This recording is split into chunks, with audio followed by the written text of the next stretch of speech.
ACB వలకు మరో అవినీతి తిమింగలం చిక్కింది. రైతు భూమి పాస్ బుక్ కోసం 20,000 లంచం తీసుకుంటూ ఏసీబీకి వీఆర్ఓ చిక్కారు. అంబేద్కర్ కోనసీమ జిల్లా ఉప్పలగుప్తం మండలం టీ చల్లపల్లిలో లంచం తీసుకుంటూ ఏసీబీకి పట్టుబడ్డాడు. ల్యాండ్ మ్యుటేషన్ మరియు పట్టాదారు పాస్ పుస్తకం కోసం వీఆర్ఓ శ్రీమన్నారాయణ డిమాండ్ చేశాడు. భూమి మ్యుటేషన్ పాస్ పుస్తకం కోసం 20,000 లంచం డిమాండ్ చేశారు.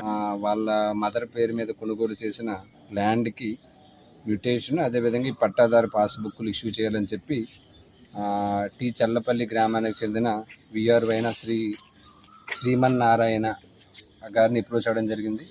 అతను ఆల్రెడీ కొంత అమౌంట్ తీసుకొని ఇంకా ఏవైతే ఈ పట్టాదారు పాస్బుక్ ఇష్యూ చేయడానికి 20,000 లంచం డిమాండ్ చేయడం జరిగింది. ఎవరైతే కంప్లైంట్ ఉన్నారో శ్రీరామ్ గారికి అది ఇవ్వడానికి ఇష్టం లేక ఏసీబీ వాళ్ళని అప్రోచ్ అయ్యారు. మేము ఈరోజు మధ్యాహ్నం 3 గంటలకి ఈ ఎవరైతే వీఆర్ఓ గారు శ్రీమన్నారాయణ గారు ఈ కంప్లైంట్ నుంచి 20,000 వాళ్ళ ఇంటి దగ్గరగానే తీసుకుంటుండగా మేము రెడ్ హ్యాండెడ్గా పట్టుకోవడం జరిగింది. తర్వాత ఏదైతే జ్యుడిషియల్ రిమాండ్కి కావాల్సిన ప్రొసీజర్స్ అన్నీ కూడా కంప్లీట్ చేస్తున్నాం. పీపుల్ అందరికీ రిక్వెస్ట్ ఏంటంటే ఎవరైనా సరే మిమ్మల్ని లంచం డిమాండ్ చేస్తే మాత్రం ఏసీబీ వాళ్ళని అప్రోచ్ అవ్వండి. మేము ఇమీడియట్గా యాక్షన్ అనేది తీసుకోవడం జరుగుతుందండి. థ్యాంక్ యూ అండి.